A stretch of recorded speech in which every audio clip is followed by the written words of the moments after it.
Gong Boy's face twisted into a strange blend of disbelief and pleasant surprise, his outline blurring as he suddenly materialized beside Li Fan. A firm hand gripped Li Fan's shoulder, and the world around them shifted in an instant. With a broad, eager smile, Gong Boy asked, "Young friend, may I examine the detailed explanations of the 100 veins array diagram you mentioned?" Li Fan had no hesitation. He had already removed He Zhenghao's final message from the original jade slip and made several copies for just such moments. He withdrew one copy from his storage ring and handed it over. He spoke with feeling. Before Taoist he ventured into the cave dwelling, he feared misfortune and the loss of his life's work, so he entrusted the detailed explanations of the 100 veins array diagram to me. He instructed that if he perished, I should deliver it to you, Master Gong, hoping you would finish compiling the incomplete array diagrams on his behalf. Gong Boy read the jade slip carefully, his face flickering between astonishment and perplexity as he absorbed its contents. After a long silence, he finally stowed the jade slip with meticulous care and addressed Li Fan. Fellow Taoist, his cultivation may have been unremarkable, but his aptitude for arrays is truly exceptional. What a tragic waste. It's always the gifted who are taken too soon." Then, speaking with solemn conviction, he told Li Fan, "Rest assured, I will devote every effort to complete it. I will not allow fellow Taoist's work to be forgotten or neglected. Here, take this communication spirit talisman. Once the compilation is finished, I will inform you at once and provide you with a copy." After a moment's thought, Gong Boy added, "The detailed explanations of the 100 veins array diagram will be invaluable to our strategy array hall. Several of its fresh insights even enlighten me. Your effort in bringing it here is a true service. I'll transfer 20,000 contribution points to you later." Surprised by the unexpected reward, Li Fan quickly expressed his gratitude. Ready to leave, Li Fan found himself awkwardly unsure how to take his leave. Gong Boy, surprised, asked, "You don't know much about array cultivation?" I know a little bit." He produced another jade slip. "This contains the Strategy Array Hall's foundational beginner course. Study it in your spare time while cultivating so that when fellow Taoist's work is complete, you won't be at a loss. Remember, do not share it with others. You may go now." Back inside the Tianxian mirror, Li Fan retrieved the jade slip Gong Boy had given him and examined it, unable to suppress a delighted grin. Unlike other introductory array books on the market, this jade slip progresses logically from simple surface concepts to deeper, complex techniques, presented with exceptional clarity and thorough detail. Li Fan reflected inwardly. I hadn't expected fellow Taoist's relic to yield so many benefits. Good, fellow Taoist you continue to shine and offer warmth even after death. Buoyed by this turn of events, Li Fan steadied his mind and resumed study with ravenous focus. Enthralled by the depths of array theory, he lost all sense of time.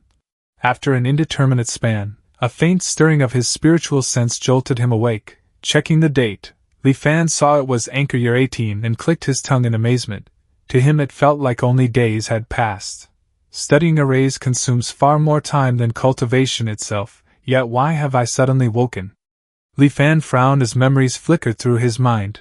3 years ago an immortal master passing by took a liking to her and carried her away. At first she sent messages through intermediaries to say she was safe, but later, all contact ceased. Suddenly he understood. The pieces clicked into place for Li Fan at once. Tianbao Pavilion, Yelan Island. Li Fan hovered unseen in midair, masking his presence as he eavesdropped on the two sisters' conversation. They resembled each other closely. Yet the younger sister, Yuzhen, seemed far less mature than the girl he had known in his past life. Her sister, Yuding, the same age but far steadier and more composed, selected several small cauldrons and wiped sweat from her brow, her face alight with satisfaction. These small cauldrons must be quite old. The Wanhua Trade Association will surely accept them, which means we'll turn a profit again. Yuzhen rubbed her stomach and muttered, ignoring her sister's words. Big sis, when are we going to eat? Yuding sighed with a wry helplessness. Little sis, you need to learn to recognize treasures too. If I'm gone one day and you remain this scatterbrained, what will you do? Yuzhen giggled confidently. That won't happen, sis, you know my luck. avoiding misfortune and chasing good fortune, paired with your treasure-attuned gift, what could possibly defeat us? She leaned in, lowering her voice mysteriously.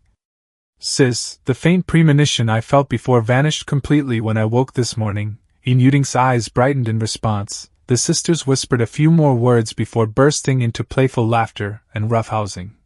Avoiding misfortune and pursuing good fortune? Li Fan, having overheard this unexpected revelation, narrowed his eyes. No wonder she acted with such ruthless decisiveness in that past life. Someone with this gift, if they pursue cultivation, gains an edge even beyond a treasure-attuned body, fortune discernment. Only peerless combat prowess is missing. Hee hee. Li Fan's thoughts sketched into a grin as low, rumbling chuckles escaped him. After that, Li Fan retired into seclusion near the Tianbao Pavilion to wait for the cultivator's arrival. 2 months slipped by. Suddenly Li Fan's expression sharpened. The cultivator he'd been waiting for had finally appeared. Through Li Fan's perception, a mid-stage Qi refinement cultivator strode brazenly toward the Tianbao Pavilion, his aura bared for all to see, formless killing mechanism locked onto him, an insect binding coiled, poised to strike. Just as Li Fan readied himself to seize the man, surprise flickered across his face. The cultivator ignored Yuding and instead marched straight into the Tianbao Pavilion, his voice booming. Has the new stock for this month arrived? Show them to me. A young shop assistant who recognized him greeted him with effusive respect. Ah, Child Zhao, you're here, please come this way. We've set aside several rare pieces for you over the past months, just as requested, as instructed. We've gathered every item that bears that specific motif for you. Zhao strode forward, lifted a small cauldron, and inspected it with practiced fingers tracing the patterns. Excellent, these designs match that place's style. Your Tianbao Pavilion is impressively efficient to amass so many treasures in months. Other shops are full of incompetence, especially the Wanhua Trade Association. They boast loudly but scarcely find a useful item in a year. Pack these up and send them to the usual destination. Keep the change, consider it extra for your trouble. Remember, I'll take any object with the styles and patterns I described, no matter the quantity. Your Tianbao Pavilion is truly dependable. Why stay tucked away on tiny Yelan Island? I foresee your business expanding across the Tsungyan Sea. Zhao added this praise, hummed a tune, and turned to leave. Flushed with pride, the young assistant couldn't help but add, of course, our shopkeeper. Before he could finish, the old manager slapped him on the head, cutting him off abruptly. Realizing he'd spoken out of turn, the young assistant clutched his head and fell immediately silent. Zhao eyes shifted once, but he offered no reply. A faint smile played at his lips as he continued humming and walked away at a leisurely pace. Having watched the entire exchange, Li Fan felt his curiosity spike. There was something off about Zhao's measured behavior. At minimum, Li Fan now understood why Yuding had been targeted in his previous life. A careless remark from that young assistant likely exposed their shopkeeper's rare talent. The assistant might not have known about Yuding's treasure-attuned body, but he knew the shopkeeper could identify valuables. And how could an ordinary mortal hope to resist the probing interest of a cultivator? The patterns are indeed in the style of that place. Also, where is that place he mentioned? Exposure was unavoidable. Zhao would surely return for Yuding. Li Fan resolved to wait right there. He would follow to see where Zhao planned to transport the treasures he'd acquired.